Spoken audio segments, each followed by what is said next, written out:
Welcome back.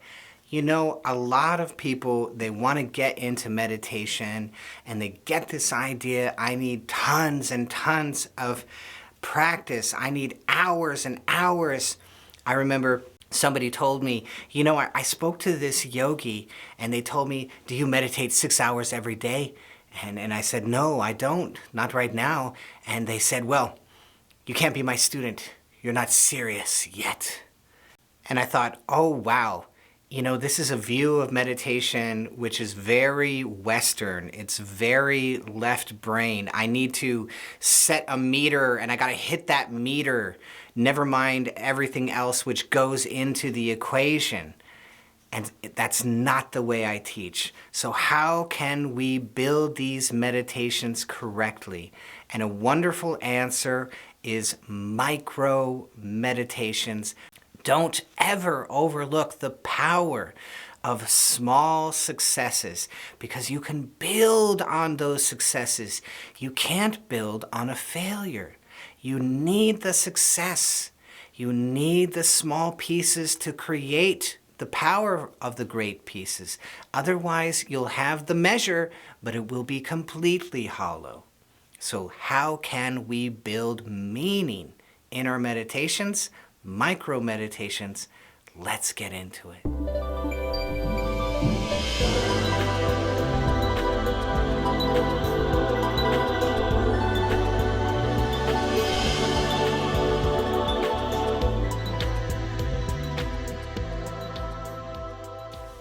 Yoga is a skill. Meditation is a skill.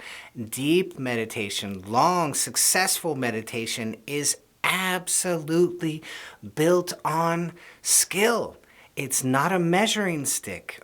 It is a skill. It's a pile of skills, which I am teaching you here. And so pay attention. Don't pay attention to the ruler. Pay attention to the skills. And you will flourish. You will automatically flourish because you're looking at the correct thing. This idea of having really, really long meditations before you are ready for it is ridiculous. Okay? I'm totally for the opposite. Just have a short meditation and make it great. How can I make it great? HRV resonance, sit very still. Notice some of those 4 proofs and boom, success. Successful meditation based on you doing what is correct and you doing skillful meditation, which leads you to an automatic depth. It's so important.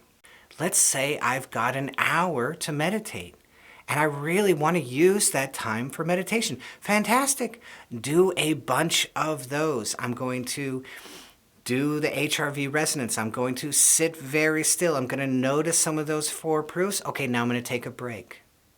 Maybe I come back. I do some HRV resonance, sit very still. I notice the 4 proofs. I do some Om Japa. I enjoy this peace that I found. Okay, now I'm going to take a break. I'm going to get up. I'm going to relieve myself. I'm going to drink a tiny bit of tea. Okay, great. I feel good. I went out. I looked at the sun. I kind of wake myself up. I come back. I sit down. I go again. Mini meditations. Over and over and over again. You're building the skill. You're building the habits. And that's the only way you can successfully go into longer and deeper states. We really need that freeze. Remember we talked last time? We really need that freeze for a really good session of meditation. If I'm going to go for an hour and a half, I want to be touching that freeze to get my body into the freeze response. And then that hour will feel like a breeze to me because I'm in the freeze response. So keep working that parasympathetic until you start to notice that freeze. And then, oh, I can do a longer session now. In fact, you'll do a longer session. You'll like, oh my God, I thought it was 5 minutes. You're heading so deep into the right brain that you're losing time. What are you talking about, Forrest? Time is a memory. Your sensation that I have gone through time, oh, it's been a day, oh, it's been an hour, that feeling is a memory. It's based on your memory, which is a left hippocampus process. As you run away from the left brain in meditation, as you walk away and go into something deeper, which is your right brain, automatically you walk away from those memories, and at some point you'll be in a meditation and you'll be like, oh, how long was that? It felt like 5 minutes. No, it was an hour. So I came out of meditation. My wife was like, and I'm like, are you okay? What's going on? She's like, we have been waiting forever. I'm like, what do you mean? It's been like 5 or 10 minutes. It's been nothing. It was a nothing meditation. I purposely stopped it early because I knew we had to go somewhere. She goes, look at the clock.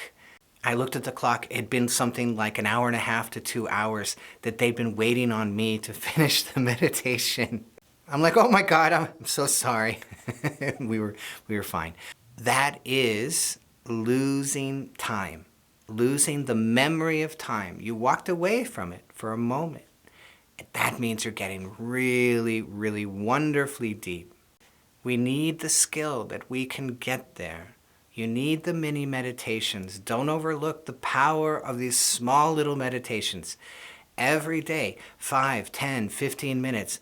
Oh, I get into HRV resonant breathing. I sit very still. I notice the 4 proofs over and over. It creates this habit in your body, in your subconscious. The channel is there. You sit down and boom, you start going deep. You get into the freeze. You get into the freeze again. You get into the freeze again, and you start automatically. Sometimes I sit down and boom, the freeze falls over me. One day I sat down to meditate. Boom, the freeze went right over my chest. The chest could not move. There was no more chest breathing. The breath went straight down into my belly, into the tranquil breath. And I'm like, oh, okay, we're not doing the other breathing technique. We are going straight into the tranquil breath. That's it. That's the habit of creating skill. Creating skill, doing the mini meditation. You might be at work. Spend 5 minutes with a cute baby meditation. There's power there. You're connecting to the bliss of your left amygdala over and over and over again. And how would you like more joy in your life? Do that, and you will have more joy, more bliss, more love in your life automatically. And now you've touched exactly the correct part of your brain. You're building skill. And that skill will go on, and you will keep building it, and it will grow and magnify. There's so much power in these many, many exercises. So much power. And that power builds. You get the freeze response.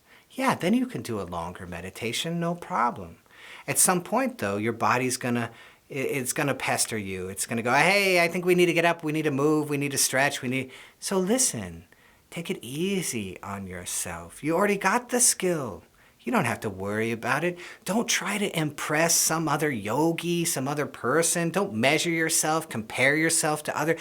That's their journey. What about my journey? My journey. I'm measuring myself. Where is my skill? I need to build that skill. What's my next skill? What's my next skill? What other meditation can I try out? Can I fall into? It's a vast buffet that I'm giving you. What do you like? Keep doing that. Find the joy in that. Make it your own. Wonderful martial teacher. He told me, it's not a technique. It's not a real technique until you make it your own. You own it. You get to know it. It becomes a part of you. Now it's yours. So try out these mini meditations. See what they do to you. I hope you love this. If you did, be sure to hit that bell down below so I can see all of you next time.